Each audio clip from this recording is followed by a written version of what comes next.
1 Corinthians chapter 10 verse 31. True worship includes obedience, umuna, daily choices, surrendered living. Ito, yung true worship, ito it includes obedience, di kinatulog tayo man. Daily choices, kaya i-share ko last time, blessed is the man who does not walk in the counsel of the wicked. Yes.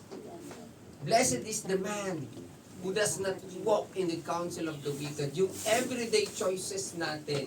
So, minsan dapat maging choosy tayo. So, worship involves the mind, say it, the mind, the heart, the will, and the body. Ito yung involved. Kaya hindi pwedeng sabihin, kahit hindi na ako magsimba, kahit absent ako, nag-worship pa rin naman ako. It includes the body, right? Paano naging corporate worship pag wala ka doon? Amen? Pwede naman mag-reason out eh.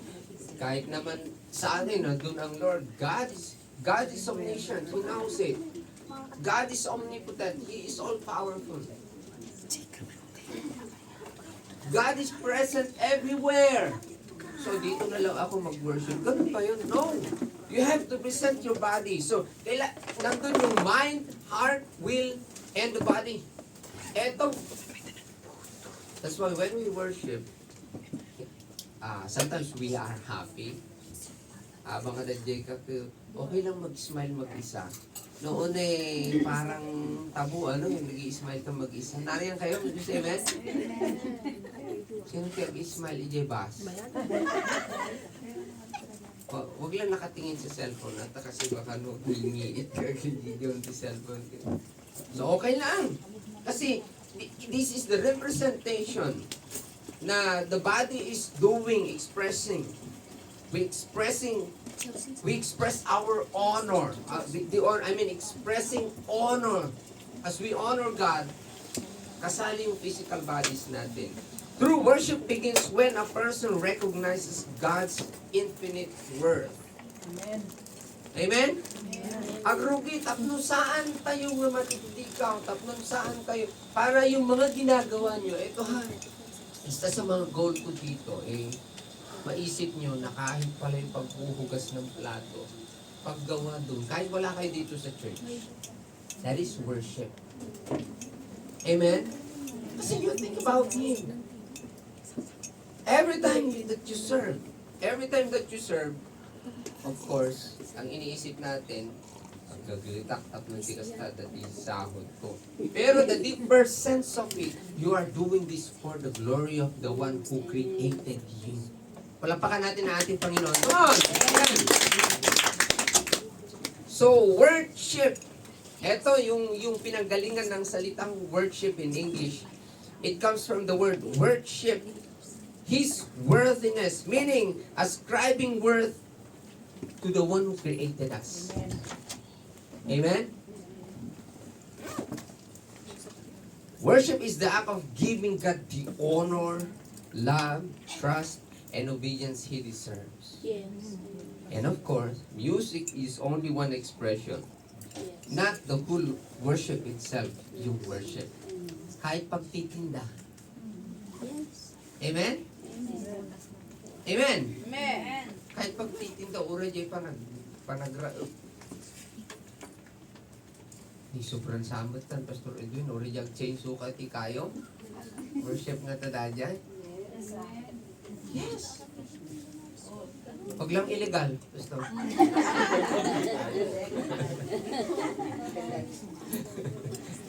Illegal ka.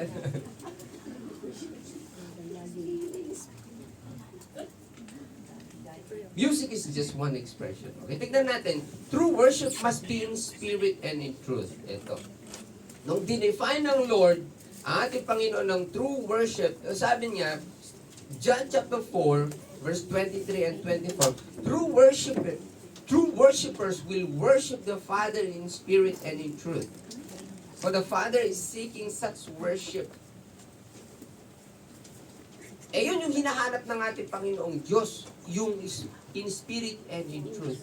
Paano kaya ito? Ano usually yung interpretation ng sinasabi nilang in spirit and in truth. Kanahin tayo mga dato eh. John chapter 4. Doon sa verse 23. Therefore, yung pag-worship, they must, kasi yung mga Israelita noon, ang worship sa kanila is, pupunta sila dun sa isang lugar, sa bundok na to, dito sa lugar na ito, dun sa templo, dun sila mag-worship. No?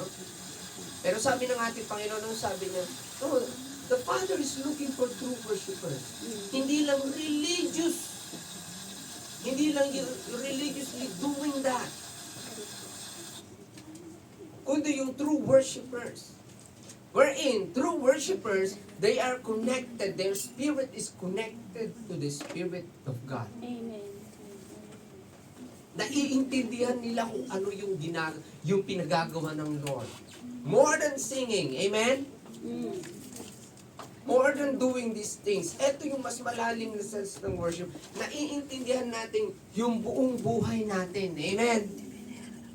Biruin mo yan. Hindi pala nasasayang yung mga ginagawa natin. May sense pala yung ginagawa natin. Amen? Kahit ang akala natin, walang sense, yung ginagawa mo yung isang bagay, parang wala namang ano to Adangay dahi ko namin yung Ilocano nga bannog aso. Sino nakangagdiyay nga sa o? Ito gusto ko. Anong interpretation natin sa bannog aso ko nada? Awan sir ng bannog. Yung bayad na. Ayun. Yung pinaka-sense niya, walang bayad. Di bannog aso ko nada. Di nga nagtrabaho ka man lang na monetize. Bayad na. Di bannog aso. Tinagbangkag ka, naglako ka, lugi pa Bannog aso. Wala kang naging. Pero tingnan natin ito. There's no such thing as that. Kasi ginawa mo yun para sa hari ng mga hari at Panginoon ng mga Panginoon. Amen? Tinakarkaro ka namin kung mga pastor, mas matindi sa ano namin, all that we have, binigay namin sa Lord. Lahat. Lahat ba? Sorry. Lahat ba? Basta, binigay ba natin lahat? Basta, binigay ba natin lahat? How much more kada kami? Ano? With the pastor who we have dedicated our life.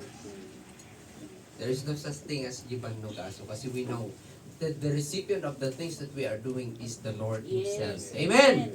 In spirit, sincere from the heart. In spirit means connected tayo sa espiritu ng Diyos. Amen.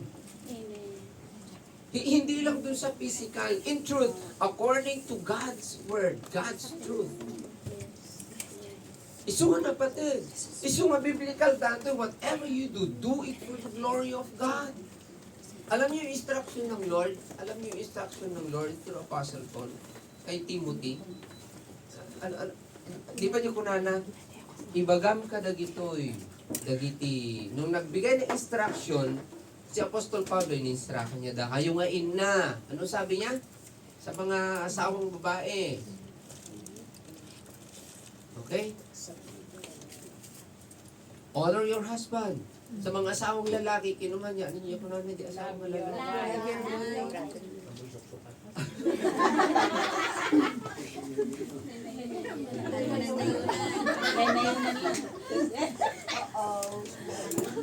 Ouch! Okay, ganito yung instruction ng Lord. Sa mga asawang lalaki, love them. Kasi asawang kami asawang lalaki, we don't need your love anyway. Ganun ba yun? Hindi, yung need ng asawang lalaki is to be honored. Yung need ng asawang babae is to be loved. Ito, yung need niya. Sa mga anak, in-instruction din niya yung mga anak. Ngiti instruction na kadagiti anak. Okay, tungas kadagtimot na ganak. Inyong nanay instruction na do not exasperate your children.